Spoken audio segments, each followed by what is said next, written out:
orang-orang yang di luaran sana, jangan bilang kubu sebelah, pokoknya di luaran sana nanti jadi sensitif. Saya tuh pernah ditanya satu pertanyaan sangat ekstrim. Ini karena ada paman saya, nanti tak mintakan jawab. Itu sangat sensitif. Yaitu orang-orang kota pernah tanya saya, Pak Bahak, kenapa ada hadis mangqala la ilaha illallah dakhalal jannah wa in zana wa in sarqa. Itu kan ekstrim. Kok kayak Islam itu membolehkan zina? Karena yang pernah zina pun asal melafadzkan la ilaha illallah pasti dakhalal jannah. Saya kebetulan pas itu ya kok pas pinter Gus Riza. Jadi ya bisa jawab. Terus saya bilang gini, justru saya bilang hadis itu menunjukkan satu kaidah ilmiah yang luar biasa, yaitu kebenaran yang absolut itu tidak boleh terganggu oleh perilaku sosial. Misalnya saya ditanya 1 tambah 1, pasti tak jawab 2. Lonte ya jawab 2, maling ya jawab 2, koruptor ya jawab 2. Karena kebenaran absolut itu tidak boleh diganggu oleh status sosial. Sehingga orang yang pernah zina pun melafatkan 1 tambah 1 2 ya sah. Yang ketua wali juga sah, wali biasa ya sah, setengah wali juga sah. Karena kebenaran absolut adalah kebenaran yang siapapun pasti mengatakan demikian. Yang ketangkap KPK ya bilang 1 tambah 1 2, KPK-nya bilang 1 tambah 1. Nah, eksistensi bahwa Allah sebagai Tuhan itu eksistensi yang absolut. Sehingga harus sah meskipun dikatakan orang yang pernah zina. Akhirnya saking keramati Gus, terus nganggep pulau guru nih Gus. Terus ngaji sama saya sampai sekarang. Nah, saya berharap produk-produk Al-Makhrusiyah itu sampai seperti itu. Jadi ada saat dimana kita maknani wa in zana ini bukan urusan melegalkan zina atau menganggap biasa zina, enggak. Tentu zina itu sangat buruk.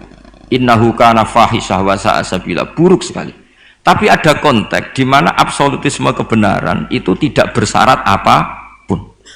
Sehingga orang yang kafir puluhan tahun, mungkin ratusan tahun, ketika melafadzkan la ilaha illallah berarti sudah sah menjadi muslim. Karena kalimat ini adalah kalimat yang orang kafir dengan kalimat itu menjadi muslim. Sebab itu kita pasti menolak faham takfiri, faham yang mudah mengkafirkan orang lain, karena logikanya gampang. Wong kalimat ini yang kafir saja menjadi muslim, lagi sing tukang wiridan la ilaha illallah malah dianggap kafir. Iku tahu mikir, tahu orang kan kira-kira seperti itu. Jadi ya sekali-kali saya serius, ben pamane bangga ponakane alim.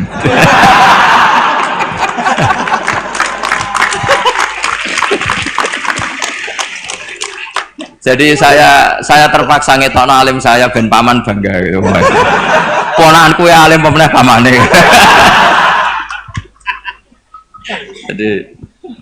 jadi ini rileks ya. Jadi saya mohon sekali pemahaman hadis itu harus komprehensif, harus utuh. Sehingga zaman itu bukan sekedar kita. Abu Dzar itu sahabat yang khusyuk itu ya protes. Yang benar ya Rasulullah, masa wa in zana wa in saraq. Diulang lagi. Yang benar ya Rasul, sampai Nabi mengatakan 3 kali. Lama-lama Nabi sampai agak keras nadanya, ngendikan ala rohmi anfi Abi Dzar. Oh dasar wong grumbung kandani ra ngandel gitu. Karena Abu Dzar itu orang khusyuk, beliau tidak siap kalau orang yang pernah salah seperti itu kemudian tetap dakhalal jannah atau sah melafadzkan la ilaha illallah.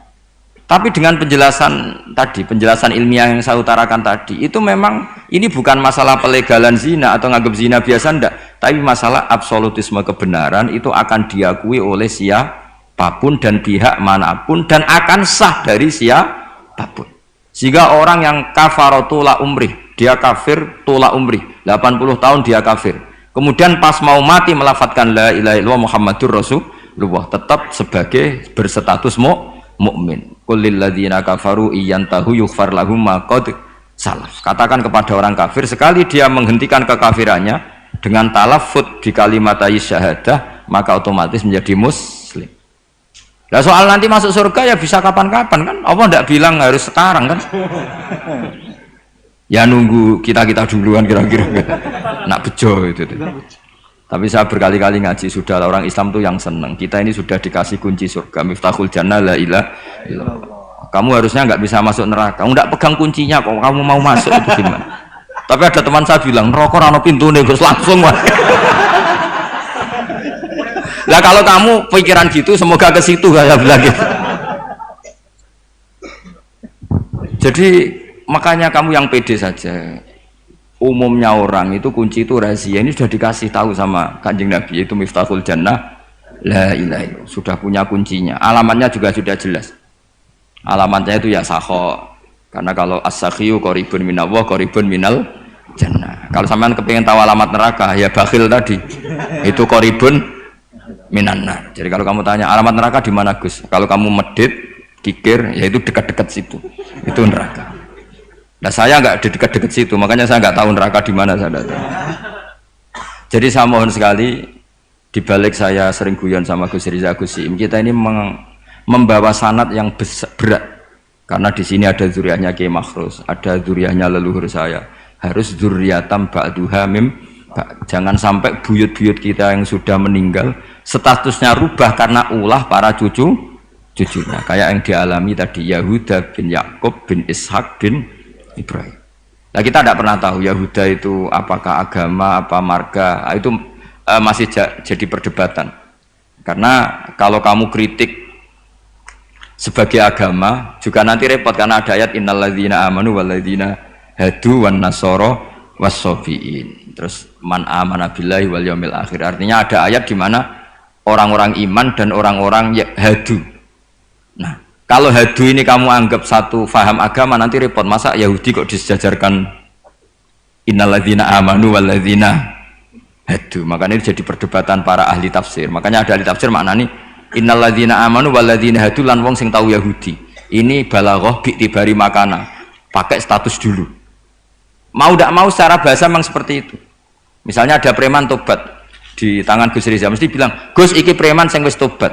Jare wis tobat kok diarani preman, itu namanya bi'tibari makana. Jadi dengan status yang dulu. Iki wong kafir tapi saiki wis Islam. Lho wis Islam kok diarani wong kafir. Ada yang maknani sehingga gak perlu kamu jadi orang liberal yang menyamakan semua agama terus dalil innalladzina amanu walladzina hadu wan nasara wasobin man amana. Semua agama itu sama. Buktinya ayat itu sama, pakai wawu ataf. Iku ora tau ngaji tafsir Mbak Gus Riza kira-kira gitu.